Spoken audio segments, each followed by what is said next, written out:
Hi, folks. I'm so glad you've been able to connect with the message today. My prayer for you is that you experience something of God and of God's heart for you.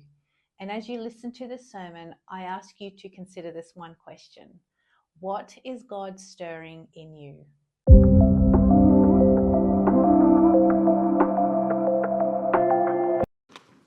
Good morning, everyone. We did it. Week 3. We have finally come to the last installment of this journey together. And honestly, no one is more surprised than myself that we made it. I'm sick of me. You're probably sick of me. Don't worry, Karen is coming back.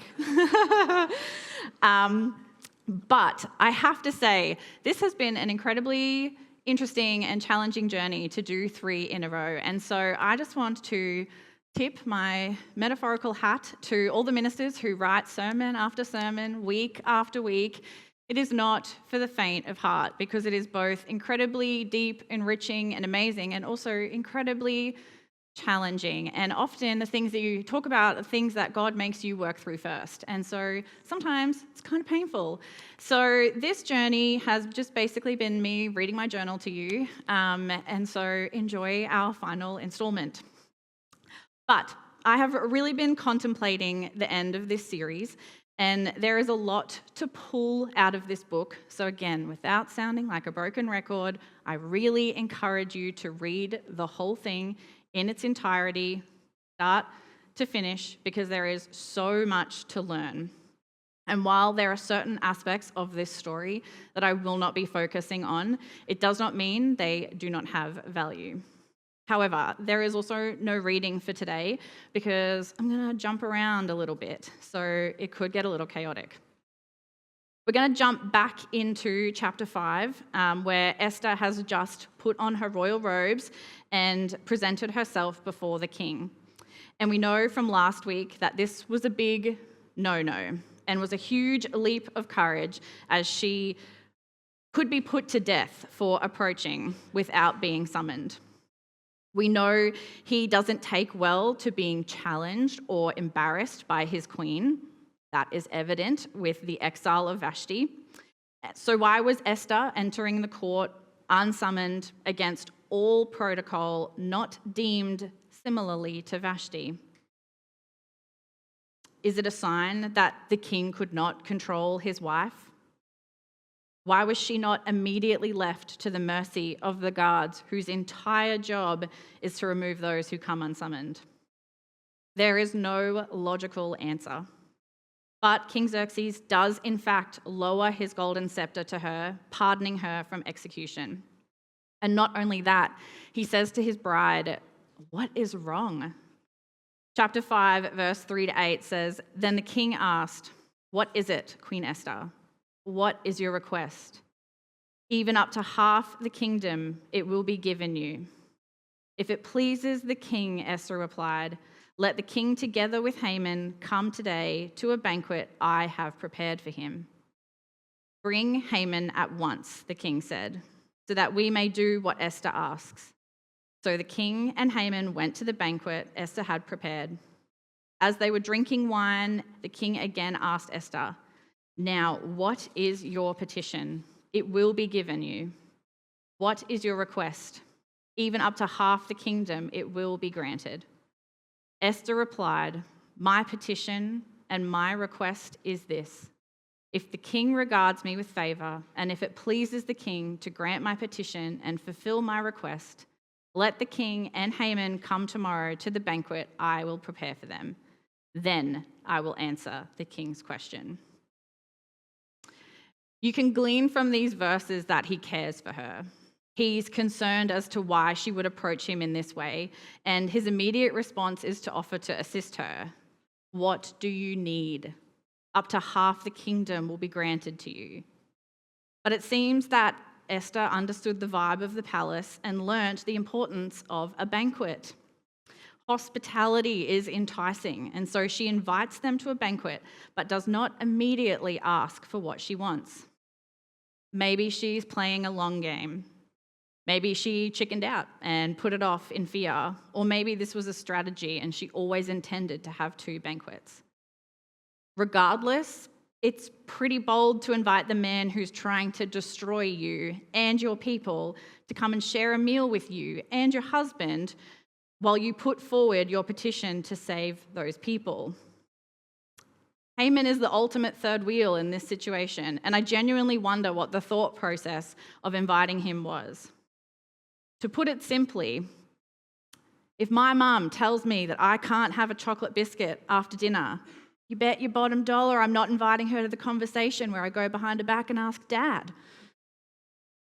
This is a covert mission. This is a private, intimate conversation between father and daughter, and this may or may not be based on a true story. But we see that she not only invited him to one, but both of the banquets. And chapter 5 goes on to say that Haman left the banquet in high spirits. He was feeling pretty good about himself. This mood is immediately ruined when he sees Mordecai at the king's gate, and he did not rise or show fear in his presence. So he then goes to his wife, tells her, had this great time, was invited to this banquet, I'm second in charge, but the whole thing was ruined because I saw Mordecai, which is pretty petty in my opinion. But his wife and his friends give him this great idea to set up a poll and request permission for the king to have Mordecai impaled on it, which is pretty sinister. We then jump to chapter 6, and in chapter 6, the king is probably puzzled as to all the happenings of the day.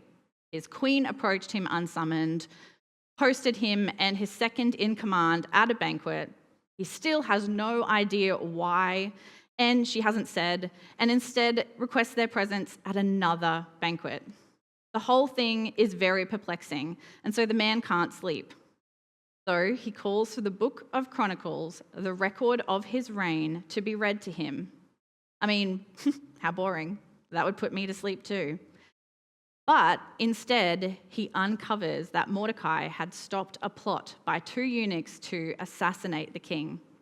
So he asks, well, what has been done for him to show appreciation? And they have to admit, absolutely nothing. The king then calls Haman in and asks him in chapter 6, verse 6, what has been done for the man in the king delights to honor? And then Haman, thinking, this is probably me, because who else would the king want to honor, suggests this elaborate plan of dressing him in royal robes that the king has worn and giving him a horse that the king has ridden and parading him through the city, proclaiming, this is what is done for the man that the king delights to honor. He was obviously outraged and humiliated when the king then told him to go and do exactly this for Mordecai, the Jew. Chapter 7 leads us to our make and break of this story. Esther hosts the second banquet. Both Haman and the king are there. And again, the king says to her, Queen Esther, what is your petition? It will be given you. What is your request?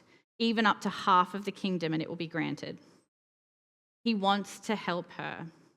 He can probably see her distress and concern. He's saying to his bride, how can I assist you? Tell me what you need. And then this is where things really blow up. Verses 3 and 10 say, Queen Esther answered, if I have found favor with you, your majesty, and if it pleases you, grant me my life. This is my petition, and spare my people. This is my request. For I and my people have been sold to be destroyed, killed, and annihilated. If we had merely been sold as male and female slaves, I would have kept quiet, because no such distress would justify disturbing the king. King Xerxes asked Queen Esther, who is he? Who is he, the man who has dared to do such a thing? Esther said, an adversary, an enemy, this vile Haman. Then Haman was terrified before the king and queen. The king got up in rage, left his wine, that's a pretty big deal, and went out into the palace garden. But Haman, realizing that the king had already decided his fate, stayed behind to beg Queen Esther for his life. Just as the king returned to the palace garden to the banquet hall, Haman was falling on the couch where Esther was reclining. The king exclaimed, "Will he even molest the queen while she is with me in the house?" As soon as the words left the king's mouth, they covered Haman's face. Then Harbona, one of the eunuchs attending the king, said, "A pole reaching to a height of 50 cubits stands by Haman's house. He had it set up for Mordecai, who spoke up to help the king." The king said, "Impale him on it." So they impaled Haman on the pole he had set up for Mordecai. Then the king's fury subsided. Everything we have talked about in the last week comes to a head here. We have been called to be obedient. We have called to be courageous. But what has it all led to? Deliverance. While God is not mentioned in this story, we have witnessed the way in which He is working. It is not a coincidence that Vashti was removed as queen and Esther was appointed. It is not a coincidence that Esther was in a royal position when her people needed intercession. It is not a coincidence that the night before Haman wished to put Mordecai to death, that the king couldn't sleep and had the Chronicles read to him. None of this is a coincidence. God is working all things together for his good to set his people free. Mordecai gets appointed second in charge, but he cannot undo what Haman has done. Once something is signed and sealed with the king's ring, it can't be reversed. So instead, Mordecai writes a counter decree that any Jew who is under attack has the right to defend themselves, and should they be victorious, are entitled to the spoils of the fight. While you would think that these two opposing decrees would then cancel each other out, they do not. While Haman is now out of the picture, there is still a large enough anti-Jew sentiment that the Jews don't feel safe. They are waiting in anticipation for the assigned day of their proposed annihilation. And this day does come. Many lives are lost, but the Jews fare well compared to the initial forecasting of their demise. The Jews are God's people, his chosen people. Deuteronomy 7, 6-9 says, "For you are a people holy to the Lord your God. The Lord your God has chosen out of all the peoples on the face of the earth to be his people, his treasured possession. The Lord did not set his affection on you and choose you because you were more numerous than other peoples, for you were the fewest of all the peoples. But it was because the Lord loved you and kept the oath he swore to your ancestors that he brought you out with a mighty hand and redeemed you from the land of slavery, from the power of Pharaoh, the king of Egypt. Know therefore that the Lord your God is God. He is the faithful God, keeping his covenant of love to 1,000 generations of those who love him and keep his commands." I love this scripture because it shows you the heart of a God who is faithful in all circumstances, not just in the ones that we think. He will keep his covenant of love to 1,000 generations. And then he goes and creates a new covenant with the death of his son and delivers all of us from the grasp of our enemies. The word deliverance is defined as the action of being rescued or set free. Oh, they did it without me. Never mind. The Jewish people experienced deliverance here. They were rescued from the plans to destroy them, not through their own efforts, but through a combination of divine intervention and human works. Here is the exact moment we can see that same theological theme of divine providence and human responsibility that we talked about last week in reference to our famous one-liner play out. God has worked all these things together. All these coincidences occur to get us to this exact moment where we step up and claim our position as God's people. This deliverance becomes a turning point for the Jews. As the Jews are saved from total annihilation, they celebrate their victory with the establishment of the Purim festival. Purim means lots, like a lottery, which is not rational or predictable. Purim celebrates God's intimate involvement in every aspect of this story.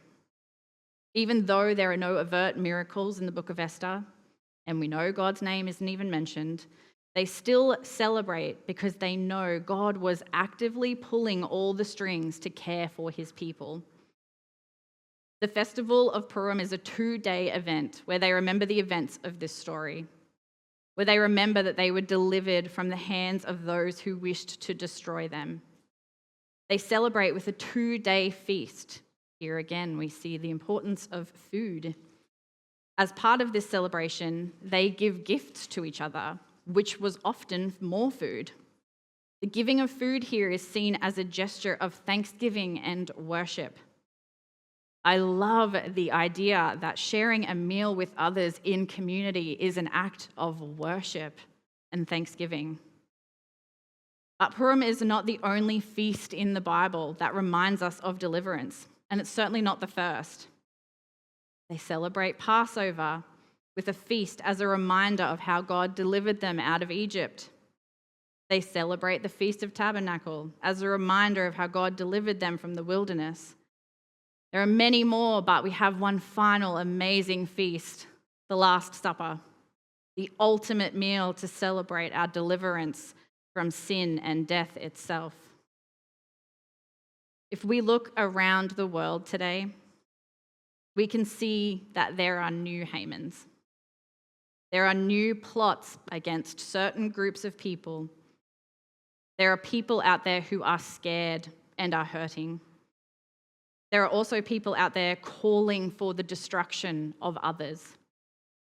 And so I only have one question for you today. When I say the word deliverance, remembering that it means being rescued or set free, who comes to mind for you? It could be a lost family member or a friend. It could be a city or a country. Or it could be you. Do you need to fast and pray? Who do you need to fast and pray for? Who do you need to be obedient and courageous for? Who needs to know that God is faithful and can deliver us?